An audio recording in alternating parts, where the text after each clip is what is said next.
안녕하세요. 1.2m입니다. 얼마 전에 친한 동생에게 블라인드북을 선물 받았어요. 야무지고 단단한 삶이라는 키워드가 있는 책이었대요. 같이 포장을 뜯었는데 글쎄 제가 사려고 했던 책인 거예요. 선물해준 그 친구도 선물 받은 저도 너무 기분이 좋았던 순간이었어요. 여러분에겐 어떤 습관이 있나요? 단단한 일상을 만드는 소소한 반복을 위하여라는 소제목이 마음에 남는 책입니다. 김은경 작가의 습관의 말들 읽어드릴게요.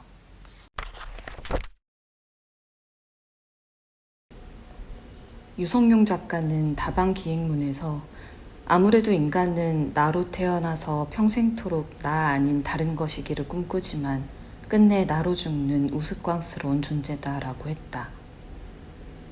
나는 인간이 평생토록 나 아닌 다른 것을 꿈꾸는 것도 좋고 끝내 나로 죽는 우스꽝스러운 존재인 것도 좋다. 이 책에는 좋은 습관을 위한 구체적인 방법이나 나쁜 습관을 없애기 위한 실천법은 없다. 대신 매일이 모여 만들어지는 나라는 사람에 대해 한 번쯤 생각해보는 계기는 되었으면 좋겠다. 자기만의 루틴을 마련한다는 것은 자신의 일상을 지키고 가꾸겠다는 다짐이다. 나만의 루틴이 있으면 좋은 점이 많습니다. 사소한 일에 고민하지 않고 순서대로 아침을 시작할 수 있어요.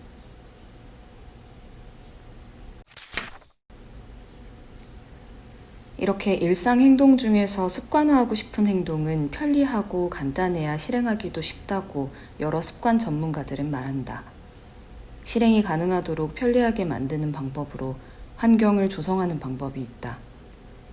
원하는 행동을 유발하는 신호가 두드러질 수 있는 환경을 만드는 것인데, 자기 전에 침대 바로 옆에 요가 매트를 깔아둔다거나 잠자리 옆이나 식탁 위, 그 밖에 지나는 동선 여기저기에 물잔을 채워 놔둔다거나 그 물잔 바로 옆에 비타민을 미리 같이 놔둔다거나 하는 식의 장치를 말한다. 막연히 어떻게 해야지 하고 결심만 했을 때보다 확실히 지속되는 날이 길어졌다. 습관 전문가 그레첸 루비는 자신해져서 나는 오늘부터 달라지기로 결심했다 해서 원하는 행동은 쉽게 만들고 원치 않는 행동은 어렵게 만들 필요가 있다. 이것은 습관의 성공을 가능케 하는 비밀 중 하나다라고 말한다.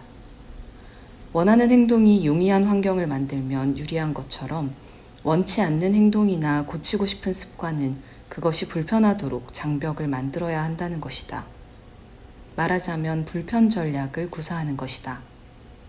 내 사천성 게임 아이콘이 휴대전화 첫 번째 바탕화면에서 세 번째 화면에 이름도 모호한 폴더 안으로 옮겨진 이유다.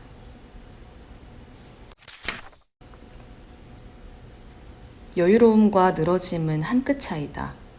그래서 거실의 작업 공간과 방이라는 휴식 공간을 확실하게 구분짓자는 프리랜서 생활의 첫 결심에 부수적인 결심을 하나 더 덧붙였다. 작업복을 정하자는 것.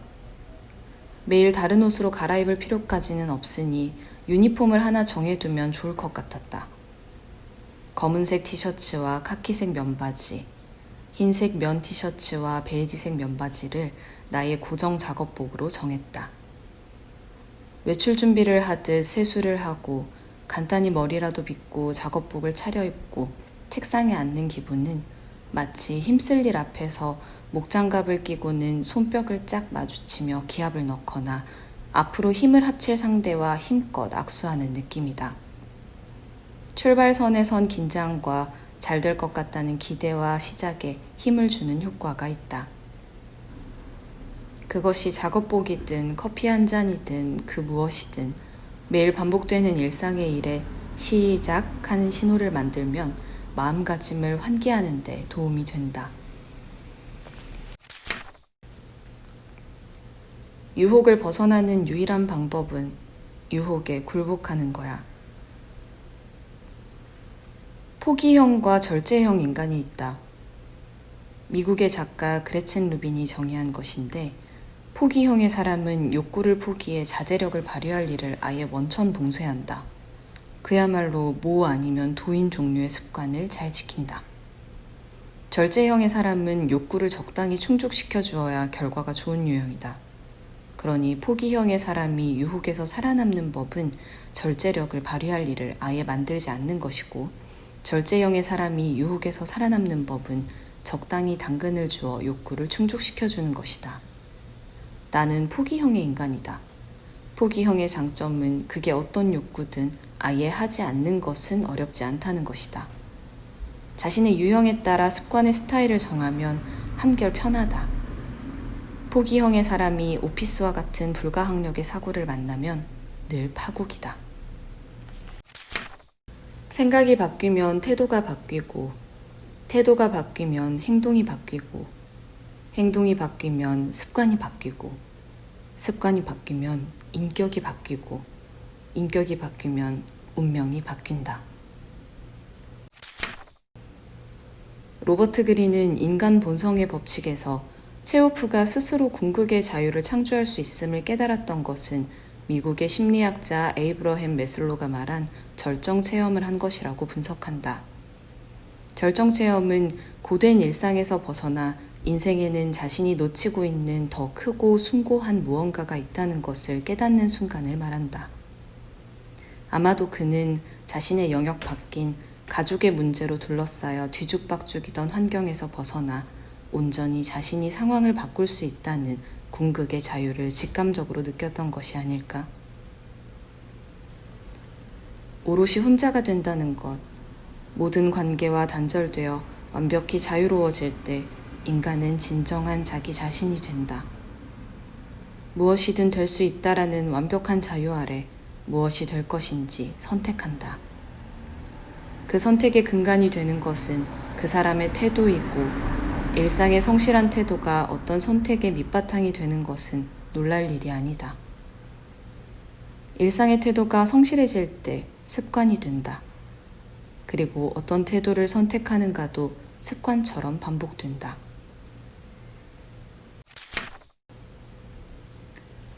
이렇게 우리가 어쩌다 저지르는 실수에 몇 날 며칠 이불킥하는 것은 심리학적으로 보면 수백만 년에 걸친 우리 뇌의 습관 때문이라고 한다.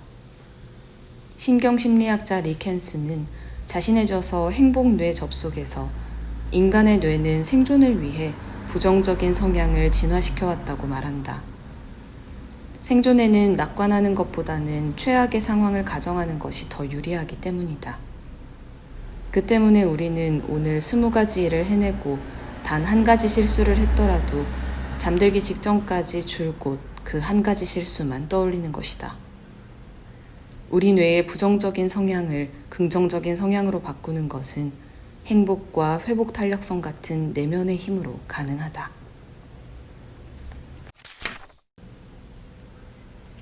어떤 사람의 정신세계를 가장 투명하게 드러내는 것은 어떤 농담을 하는가, 무엇을 웃긴다고 여기는가이고, 그 다음이 어떻게 칭찬하는가, 무엇을 미덕이라 여기는가이다. 이 말은 내가 어떤 사람을 좋아하는가를 생각해 보게 한다. 나는 그 친구가 무엇을 웃긴다고 여기고 무엇을 미덕이라 여기는지 알 것 같고, 모르긴 몰라도 열의 9은 같은 지점에서 웃고 같은 지점에서 감동할 것 같다. 그 또한 그럴 것이다. 그것은 삶의 가치를 어디에 두는가 하는 문제와 잇닿는다. 기분 전환을 위한 일이 자기 자신을 더 싫어지게 만들어서는 안 된다. 사람은 참 요지경인 존재다. 아무도 강요하지 않았는데 혼자 목표를 세우고는 그 목표를 피할 명분을 마련하느라 궁리한다. 황당하게 여겨질 수도 있는데 아무도 몰라도 내가 안다는 사실을 끝끝내 외면하지 못하는 못난 발버둥이라고 생각하면 그마저도 좀 짠하다. 요즘 세상에서 공부하려면 디지털 방해라는 험난한 장애물을 넘어야 한다. 해야 할 일이 있는 사람에게 가장 어려운 일 중 하나가 아마 집중력 유지 아닐까? 놀 땐 놀고 일할 땐 일하는, 자기관리가 철저한 사람이면 얼마나 좋을까마는 불행히 나는 그런 사람이 아니다. 발등에 불이 떨어지지 않는 이상 왜 이렇게 읽을 거리, 들을 거리, 볼 거리가 많은지. 코리아 헤럴드 양승진 기자의 말처럼 요즘 세상에서 공부하려면 디지털 방해라는 험난한 장애물을 넘어야 한다. 페이스북, 인스타그램, 유튜브, 넷플릭스.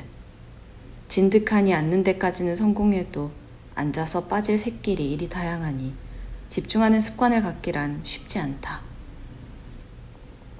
오늘은 팟캐스트 책이라웃에 출연한 김현수 작가의 이야기를 듣느라 또 새길로 빠졌다. 대화 주제가 글 쓰는 방식이었는데 한동안 글을 쓸 때 타이머를 이용했다고 이야기했다. 25분 동안 원고지 2매를 빠른 속도로 채우고 5분을 쉬는 거다. 이런 걸 포모도로 기법이라고 하는데 1980년대 말에 프란체스코 시릴로라는 이탈리아의 대학생이 고안한 시간관리법이다. 토마토라는 뜻의 이탈리아어 포모도로라는 말이 붙은 것은 프란체스코가 토마토 모양의 주방 타이머를 이용해 시간을 맞추었던 것에 기인한다. 양승진 기자의 일단 오늘 1시간만 공부해봅시다 라는 책을 편집하며 이 방식을 알게 되었고 꽤 흥미를 끄는 기법이라 바로 시도해보았다. 첫 시도는 실패. 나의 비루한 집중력은 25분을 견디지 못했다. 충격이었지만 재빨리 주제 파악을 하고 15분 작업, 5분 휴식으로 규칙을 수정해 성공할 수 있었다. 이후 필요에 따라 점점 시간을 늘려서 꽤 많은 도움을 받았고 이제는 생각이 자꾸 딴 길로 새는 날에는 습관적으로 타이머를 맞춘다. 목표의 결과가 단시간에 정해지고 마치 미션에 도전한 것처럼 성공하면 성취감을 느낄 수 있어서 꽤 효과가 좋다. 습관은 최상의 하인이 될 수도 있고 최악의 주인이 될 수도 있다. 다행히도 아름다운 소년이 있었어. 불행히도 소년은 끔찍한 병에 걸렸어. 다행히도 사랑과 기쁨이란 게 있어. 불행히도 고통과 불행이라는 것도 있지. 다행히도 아직 이야기는 끝나지 않았어.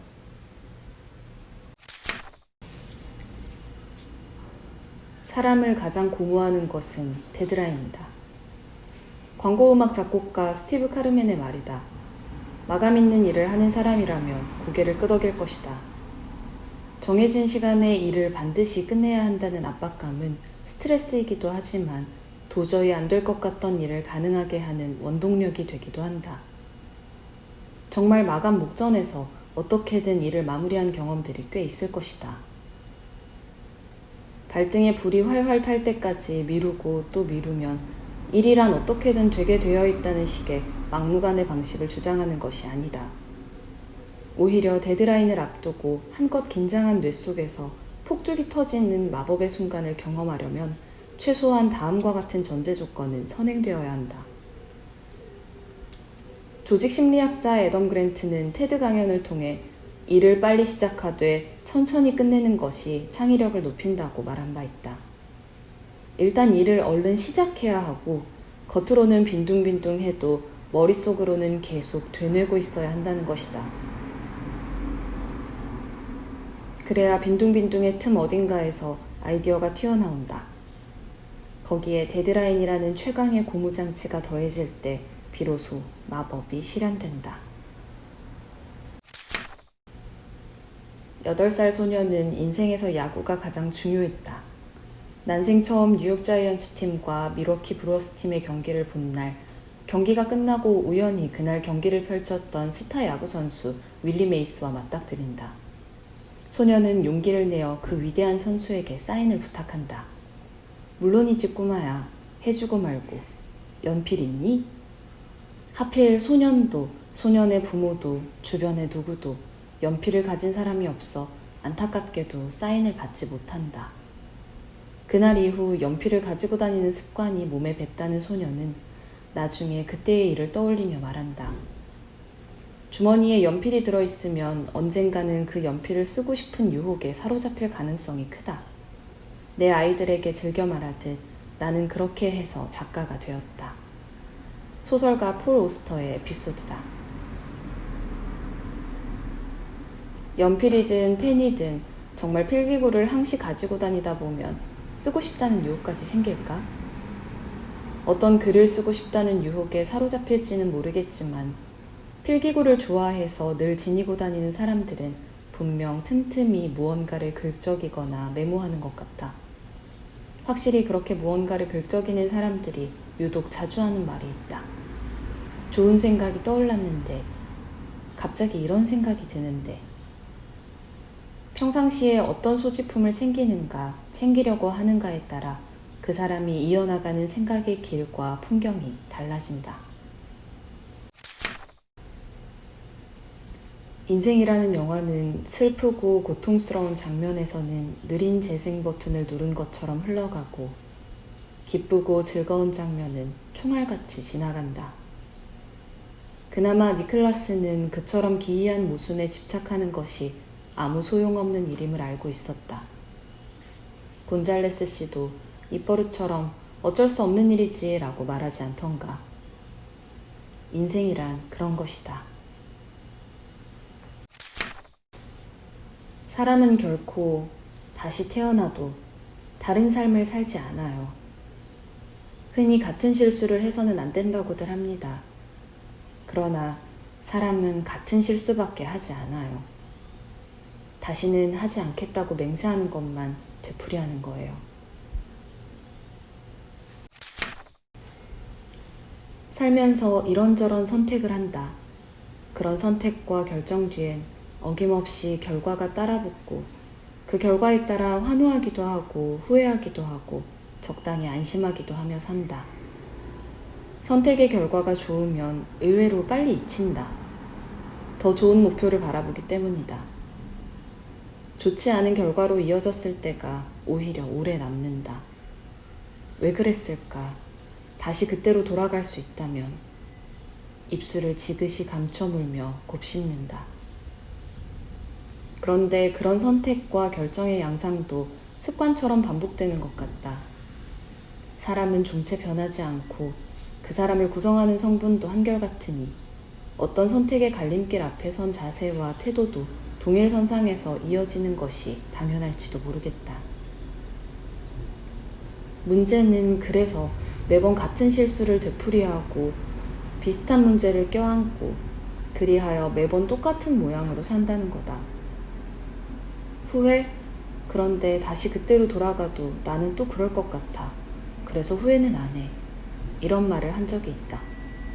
뭐하러 쓸데없이 뒤돌아봐 하는 쿨함인 줄 알았는데 어차피 되돌릴 수 없어서 가졌던 단념의 마음이었나 문득 되돌아본다. 사람은 같은 실수밖에 하지 않아요 라는 사노요코의 말은 참 뜨끔하고 따끔하다.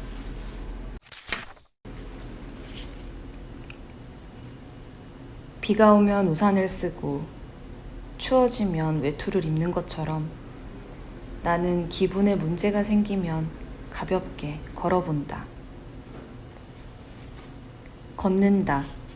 발을 내디디고 팔을 자연스레 흔들며 한시도 쉬지 않고 숨을 쉬며 앞으로 걷도록 집중해야겠지만 다행히 그 모든 행위를 아무 노력과 의지 없이 집중하지 않고도 할 수 있도록 우리 몸은 이미 걷는 행위에 익숙해 있다. 무의식이 아무 의도 없이 다리를 앞으로 뻗고 팔을 앞뒤로 흔드는 동안 의식의 한 부분은 늘 그렇듯 생각의 늪으로 향한다. 생각의 늪으로 가는 길은 예상보다 여러 갈래여서 가다가는 샛길로 빠지고 가다가는 또 샛길로 빠지고 여기저기 수풀을 헤집어 놓고 머릿속에 몇 겹의 길을 켜켜이 쌓는다. 그러며 원래의 길로 되돌아가고자 집요한 노력을 기울이다 보면 주변의 소음은 어느덧 서서히 멀어진다. 그렇게 생겨난 고요는 사방팔방 뻗어가는 머릿속 생각들이 한 겹, 두 겹, 겹겹이 쳐놓은 막이 되어 어떤 소음에도 영향받지 않는다. 그 고요는 한적한 주택가 골목길뿐만 아니라 자동차 소리, 시끄러운 도로 옆에서도 유지될 만큼 단단하다. 그 고요는 생각이 저 스스로 속 시끄러운 모양새로 변모할 때만 깨진다.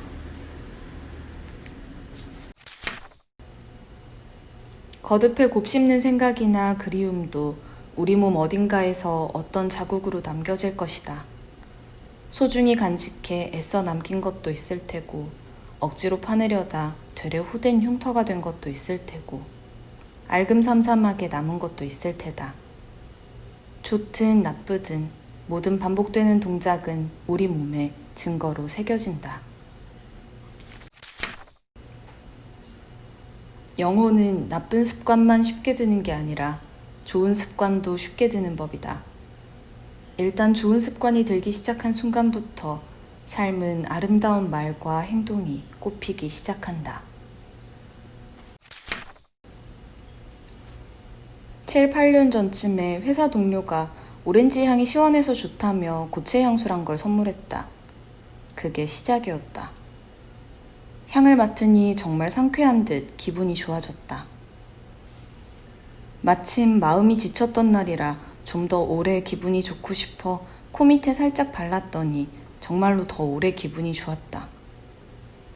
그 좋은 걸 며칠 만에 잃어버려 다시 사야 하나 생각하던 차에 마침 서울 출장을 오신 선배가 전시회 부스에서 기념품으로 나눠준 거라며 30ml짜리 액체 향수를 내게 넘겼다. 모양새는 장난감처럼 유치했는데 향은 그런대로 괜찮아 웬 횡재냐 하고 넙죽 받았었다. 한동안 그 향기로 우울을 위로해왔는데 그게 바닥이 난 거다. 미리 하나 장만해 놓아야 할 것 같아 검색에 들어갔다가 새삼 눈에 거슬리는 것 하나를 발견했다. 7, 8년 동안 30ml의 향기로 감당되었던 우울이라니 그럭저럭 살만했나 싶으면서도 한편으로 생각하면 무언가 좀 억울하다.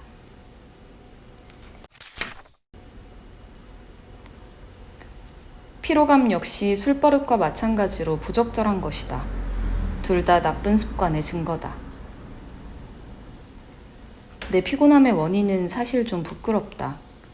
경험에 비추어 보면 프리랜서에게는 엄격한 시간 관리가 늘 관건이다. 프리랜서는 시간을 자유자재로 쓸 수 있는 사람이 아니라 시간을 자유자재로 잡돌이할 수 있는 사람이어야 한다. 나는 아직 그 잡돌이가 안 돼 곤혹을 치르고 있다. 출퇴근해서 자유로운 존재가 되니 자꾸 밤 시간에 관대해지는 것이다. 그것도 너무 지나치게. 정해놓은 작업 시간에는 SNS나 미드를 들여다보며 여유를 부리다가 늦은 밤에야 허겁지겁 시작한 일이 새벽까지 이어지거나 새벽 한두 시에 과감히 넷플릭스 영화를 보는 날들이 이어진다. 이제 우리 동네 새들이 정확히 매일 새벽 4시 반에 일어나 우짖는 걸 알게 될 정도다. 늦게 잠자리에 드는 것이 나중에는 습관으로 굳어져 새벽 한두 시에는 잠도 안 왔다. 수면 시간에 악순환이 거듭되어 눈꺼풀 좁쌀과 혓바늘을 달고 사는 만성 피로 상태가 되어서야 정신이 들었다. 이건 아니야. 하지만 나쁜 습관은 생기기는 쉽고 이전으로 되돌리기는 죽도록 어렵다. 그러니 아예 만들지 않는 것이 상책이다. 한번 즐거움을 맛본 뇌는 여간해선 그 맛을 놔주지 않는다. 또 내 뇌가 내 마음 같아질 일은 대체로 요원하기 때문이다. 고슴도치들은 날씨가 추워지면 서로 모여들어 체온을 나누는 습성이 있다는데 같이 붙어있게 되면 가시에 찔리고 떨어져 있자니 추운 딜레마에 봉착하게 된다. 결국 답은 가시에 찔리지 않을 정도의 적정 거리를 유지하면서 모이는 가까움과 멀매 균형이다. 인간이 다른 인간을 안다는 것만큼 불가능한 일도 없을 것이다. 흔히 나도 나를 모르겠는데 누가 나를 알까? 난들 내 속을 알까? 하고 말하지 않나. 정말 내 속도 모르는데 누구를 알까 싶다. 박총 작가는 읽기의 말들에서 온전한 이해가 불가능하다는 점에서 모든 이해는 오해라 할 수 있다며 내가 누구를 좋아함은 그를 긍정적으로 오해한 것이요 누구를 싫어함은 부정적으로 오해한 것이다 라고 하지 않았던가. 그렇지. 긍정적 오해와 부정적 오해 사이에서 일어나는 감정의 줄타기로 우리의 일상은 굴러간다. 단 한 번의 완벽한 이해 없이. 그럼에도 그 한계에도 불구하고 누구에게나 그 사람이 그럴 사람은 아니지, 그 사람은 믿어 하는 보편적 믿음을 주는 존재가 극소수나마 생긴다. 사람 알아버리면, 그 사람 알아버리면 그 사람이 무슨 짓을 해도 상관없어. 내가 널 알아. 한때 푹 빠져있던 나의 아저씨라는 드라마에서 인상 깊었던 대사다. 누군가가 나를 알고 나도 그 누군가를 알 것 같다는 경험을 살면서 한 번쯤은 할 수 있을지 모르겠다. 보통 그런 무한 신뢰는 은연중에 내비치는 사소한 말과 행동이 일관성 있게 오래 쌓여 실현될 때 가능하다. 그렇게 오래 쌓인 알아버림으로 무슨 짓을 해도 상관없이 나를 보아줄 존재가 간절하면서도 또 다른 한편으론 누구와도 가시에 찔리지 않을 정도의 적정거리가 유지되길 바라는 나는 나도 내 속을 모르겠다. 우리가 반복적으로 하는 행동이 바로 우리가 누구인지 말해준다. 그러므로 중요한 것은 행위가 아니라 습관이다. 오늘날 습관 형성의 과학은 매우 발달해서 나쁜 습관을 좋은 습관으로 고치지 않을 변명거리가 이제는 거의 남아있지 않다. 처음에는 우리가 습관을 만들지만 그 다음에는 습관이 우리를 만든다. 나는 시라는 말만 들으면 가슴이 아프다. 가슴 아프다는 것은 사랑한다는 것. 좋은 시를 읽으면 자동인형처럼 고개가 올라간다. 좋은 시는 소리내어 읽는 습관이 있다. 책장을 넘기려다 멈칫하고 돌아와 다시 읽는다. 소리내어. 그렇게 잠시 멈추어 소리로 읽히면 곱씹 피는 시들이 있다. 미국의 소설가 겸 음악가 데니얼 핸들러는 행복하고 자극적이고 촉촉한에서 내가 시를 읽는 동안 세상이 딱 멈추지는 않지만 그 안에 있는 나의 공간은 행방불명된다 라고 썼다. 그 말의 뜻을 알 것 같다.